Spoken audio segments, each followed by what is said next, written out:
Hello दोस्तों, investing idea channel में आपका बहुत बहुत स्वागत है। दोस्तों, मल्टी बैगर स्टॉक्स में लोगों का काफ़ी इंटरेस्ट होता है और हो भी क्यों नहीं, क्योंकि ये इन्वेस्टर्स के पैसे को कई गुना करती है।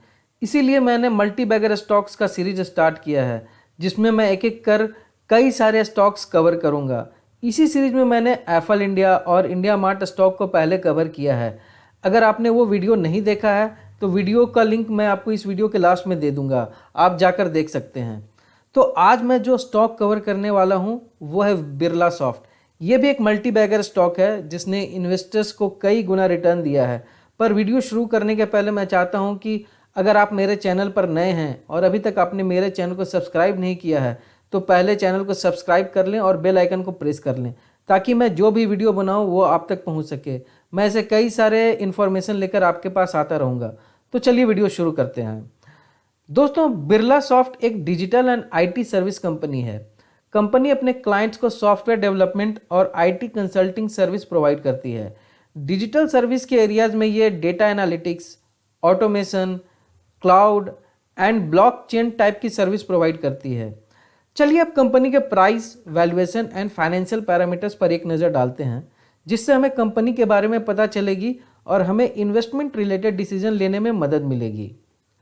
कंपनी जो बिरला सॉफ्ट का जो प्राइस आप देख रहे हैं यहाँ पे 24 दिसंबर का ये प्राइस है। इसका ये क्लोजिंग प्राइस है 254 एंड आप इसका अगर 52 वीक्स का हाई देखेंगे तो ये 276, जो कि 24 दिसंबर को ही 276 तक जाकर आई थी एंड क्लोजिंग के टाइम पे ये 254 पर क्लोज हुई।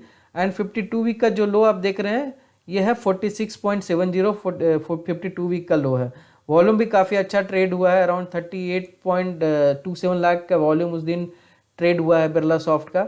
एंड पिछले एक महीने का अगर आप चार्ट पैटर्न देखें सो यहाँ से बहुत ज़्यादा ये एक साथ गिरावट या तेज़ी नहीं देखने को मिली, लेकिन यहाँ से फ्रॉम 18 और 19 दिसंबर ऑनवर्ड्स जो है काफ़ी शार्प इंक्रीज हुई एंड ये अराउंड 261 के आसपास गई एंड फिर कल आपने देखा 24 दिसंबर को ये 276 के आसपास गई।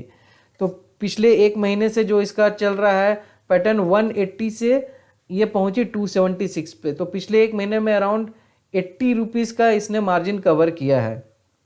अगर हम इसका पिछले एक साल का चार्ट पैटर्न देखें तो ये आपको दिख रहा होगा, ये जैन के आसपास अराउंड 71 रुपीज़ पे चल रही थी दिसंबर 26 को।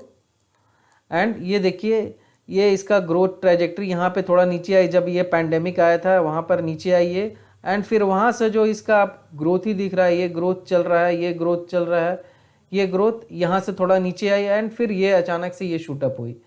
सो अगर आप देखो तो पिछले एक साल में इसने काफ़ी अच्छा रिटर्न दिया है, इन्वेस्टर्स के काफ़ी पैसे बनाए हैं। अब एक नज़र इसके कंपनी के वैल्यूएशंस पर डाल लेते हैं। तो मार्केट कैप जो है कंपनी का अराउंड 7,558 करोड़ है, यानी कि ये स्मॉल कैप कंपनी है। आप अगर इसका 20 दिन का एवरेज वॉल्यूम देखें तो अराउंड 28 लाख के लगभग एवरेज वॉल्यूम ट्रेड हुआ है एंड उसमें जो डिलीवरी है अराउंड 11.38 लाख है। इसका अर्निंग पर शेयर जो है 9.64 है। पी रेशियो 26.42 है, जबकि सेक्टर का पी रेशियो जो चल रहा है 30.65। सो सेक्टर के पी रेशियो से ये थोड़ा सा नीचे है। अब इसका जो बुक वैल्यू से ये अराउंड 3.73 टाइम्स ऊपर ट्रेड कर रही है एंड डिविडेंड भी ये देते आई है। डिविडेंड हर एक साल ये देती है, हालांकि 0.79% डिविडेंड है, अराउंड ये 1 या 1.20 के आसपास ये डिविडेंड इसका बनता है हर एक साल, बट ये हमेशा देते आई है डिविडेंड। बट डिविडेंड पे इतना ज़्यादा हमें फोकस नहीं करना चाहिए, हमें देखना चाहिए कि कंपनी कितना रिटर्न देती है। अब एक नज़र इसके प्रॉफिट एंड सेल्स पर डाल देते हैं पिछले 5 क्वार्टर का। तो अगर आप प्रॉफिट देख रहे होगे, सेल्स देख रहे हो तो ये सितंबर 2009 में 773 करोड़ था एंड सितंबर 20 में 857 करोड़। सो यहाँ से आप देखो ये ग्रोथ दिख रही है क्वार्टर में, यहाँ भी क्वार्टर में ग्रोथ है, फिर यहाँ से काफ़ी कम ग्रोथ हुआ और यहाँ से जो सेल्स डीप हो गई है। इनफैक्ट फर्स्ट क्वार्टर के बाद से सेकंड क्वार्टर में सेल्स डीप हुई है।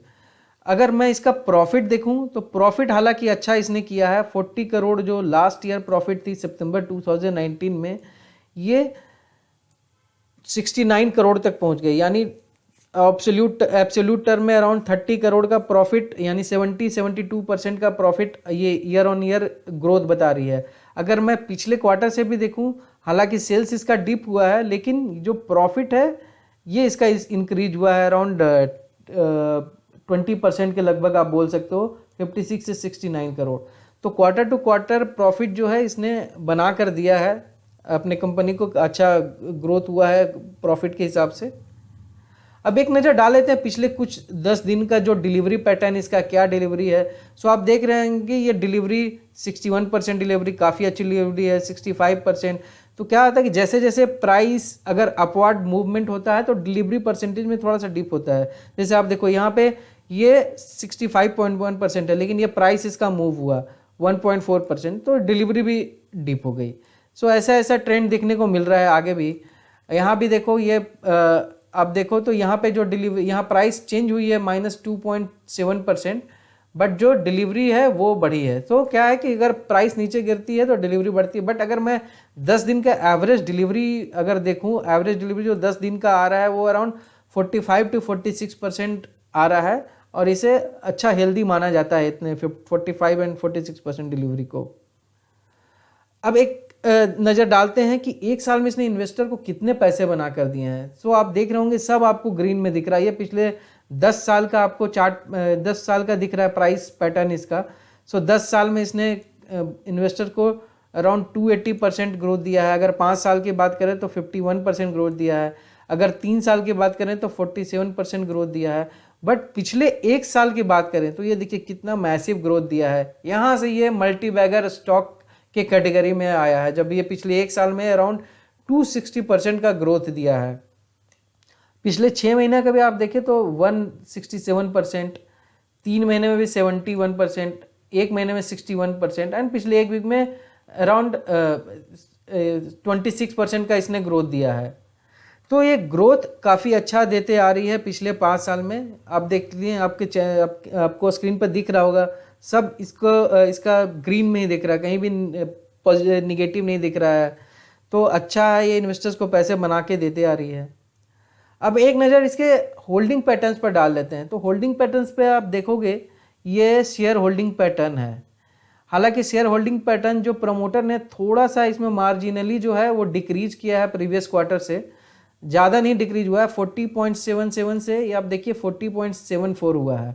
लेकिन अच्छी बात क्या है कि जो प्लेस थे प्रोमोटर्स के शेयर, जो भी प्लेस थे, काफ़ी प्लेस थे। ये आप यहाँ देख रहे होगे जून 2009 में अराउंड 70% जो प्रोमोटर्स के शेयर थे वो प्लेस थे, वो बिल्कुल ही प्लेस से उन्होंने नील कर दिया है। तो ये बहुत ही बड़ा स्ट्रॉन्ग पॉइंट है कंपनी के पॉइंट ऑफ व्यू से कि कुछ भी प्लेस नहीं है अब। दूसरा, इसमें FII का जो होल्डिंग है वो डिक्रीज हुआ है पिछले क्वार्टर से, 25.14 से 22.46 आया है। हालांकि अगर आप पिछले 2 साल का देखोगे तो 2 सालों में काफ़ी डिक्रीज हुआ है। FII का होल्डिंग 48% जहां था वो अभी 22.5% आ गई है, जो कि एक थोड़ा सा आप बोल सकते हैं कंसर्न है।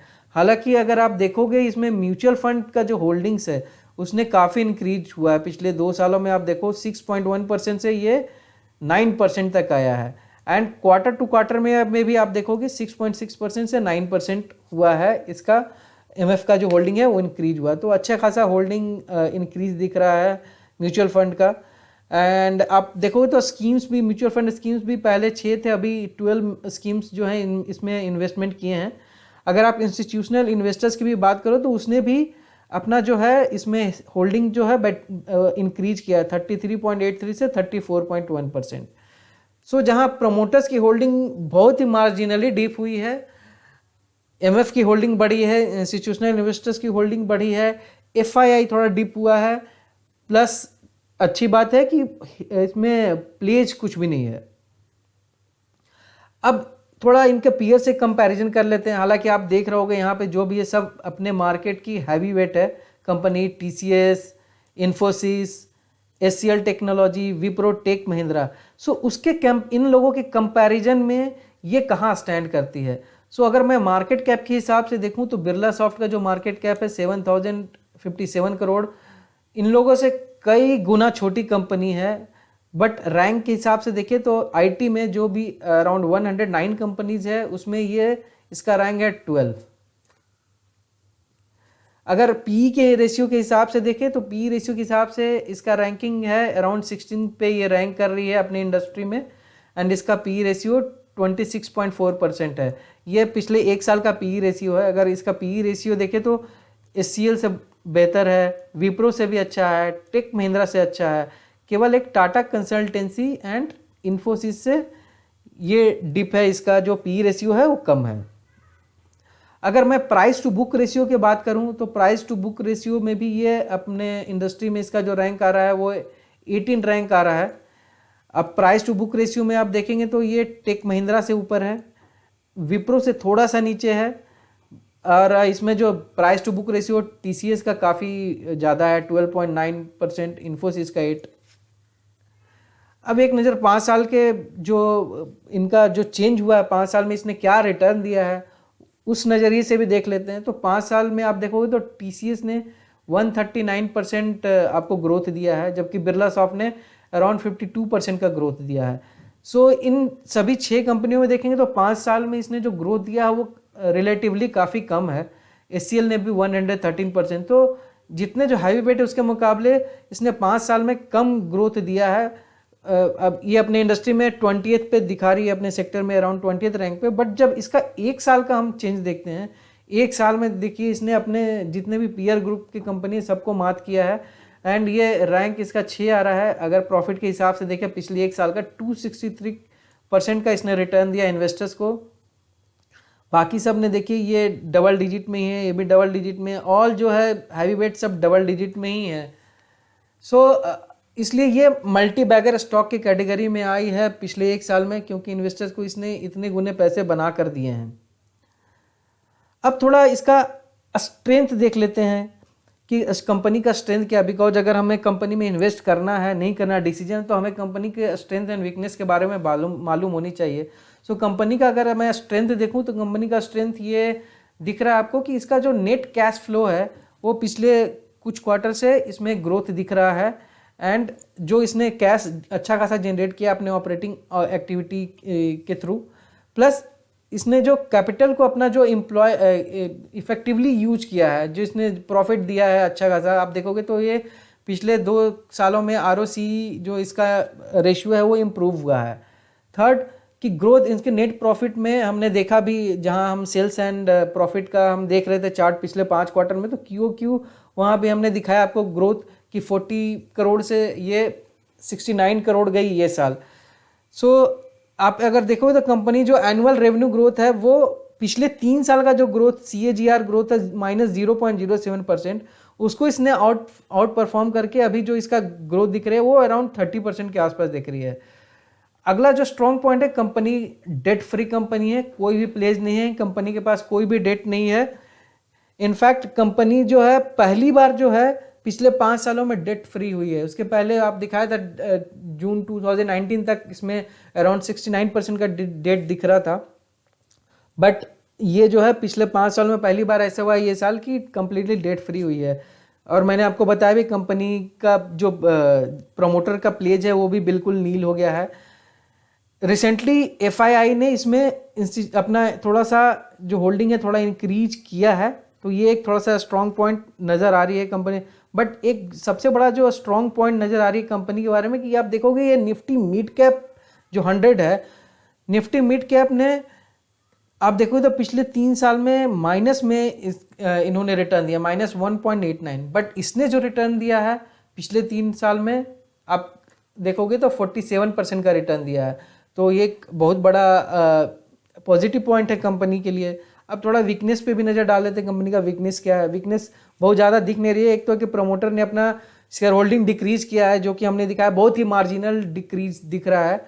एंड कंपनी जो है अपना कॉस्ट थोड़ा सा, बिकॉज इसने कई सारे प्रोजेक्ट्स में अभी अपने पैसे लगाए हैं, सो कंपनी अपना जो कॉस्ट है इसका, कंपनी का कॉस्ट थोड़ा बढ़ रहा है। एंड एक और जो दिखने में आ रही है कि अगर मैं निफ्टी IT से इसका अगर मैं कंपेयर करूं तो निफ्टी IT ने पिछले 3 साल में 110% का रिटर्न दिया है, जबकि इसने 47.31% रिटर्न दिया है। सो इसने अपने सेक्टर में as compared to other companies पिछले 3 साल का रिटर्न कम है। इनफैक्ट हाफ देखोगे तो एकदम हाफ है, बट अगर पिछले 1 साल का आप देखोगे, जैसे मैंने आपको पहले दिखाया, तो 263% रिटर्न है। सो ये एक इसका वीकनेस पॉइंट है। अब एक नज़र जो है हम कंपनी के फ्यूचर बिजनेस प्लान पर डालते हैं, जिससे हम ये डिसाइड कर सकते हैं कि कंपनी का आगे का ग्रोथ प्रोस्पेक्ट्स कैसा है और हमें इसमें इन्वेस्ट करना चाहिए या नहीं करना चाहिए, या इन्वेस्ट करके रखा है तो इसको होल्ड करना चाहिए या नहीं करना चाहिए। तो दोस्तों, बिरला सॉफ्ट ने हाल ही में कई सारे बिजनेस पार्टनर के साथ स्ट्रैटेजिक अलायंसेस किए हैं अपने बिजनेस को एक्सपैंड करने के लिए। इन्होंने ओरेकल, सैप और माइक्रोसॉफ्ट के साथ अलायंसेस किए हैं। कंपनी के मैनेजमेंट का कहना है कि कंपनी ने साल के पहले 2 क्वार्टर में अपने स्ट्रॉन्ग डील के कारण अच्छा रेवेन्यू जनरेट किया है और आने वाले क्वार्टर में भी कई सारे कॉन्ट्रैक्ट जो हैं इनके पाइपलाइन में है, जिससे कंपनी को अगले क्वार्टर में भी अच्छा मुनाफा होगा। दूसरी बात है, रेटिंग एजेंसी केयर ने भी कंपनी के business service contracts and diversified business offering को देखते हुए कंपनी को अच्छी रेटिंग दी है और कहा है कि आने वाले दिनों में भी कंपनी अपने अच्छे फाइनेंशियल के कारण इतने कॉम्पिटिटिव इंडस्ट्री में भी अपने बिजनेस स्केल को और आगे लेकर जाएगी और बिना अपने प्रॉफिटेबिलिटी मार्जिन और कैपिटल स्ट्रक्चर में कॉम्प्रोमाइज़ किए हुए। तो ये बहुत बड़ी बात उन्होंने कही है।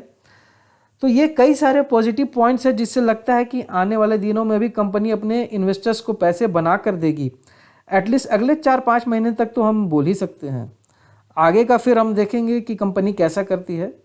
कई सारे ब्रोकरेज हाउस ने इसका नेक्स्ट टारगेट प्राइस जो है अराउंड 300 के ऊपर दिया है।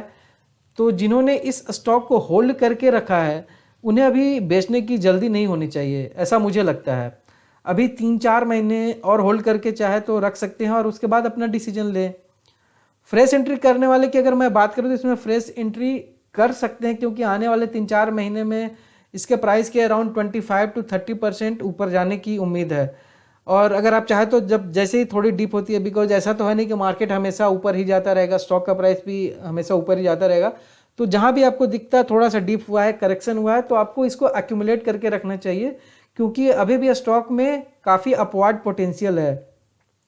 तो दोस्तों, इस वीडियो में इतना ही, बट मैंने जो भी आपको बताया इससे आपको मदद मिलेगी कि इसमें आपको इन्वेस्ट करना है कि नहीं करना है, आपको होल्ड करना है कि नहीं करना है, क्या आपको एटलीस्ट एक अनुमान मिलेगा ये सब देखने के बाद कि आप क्या डिसीजन ले सकते हैं। तो आपको एक तरह से एक मदद मिलेगी।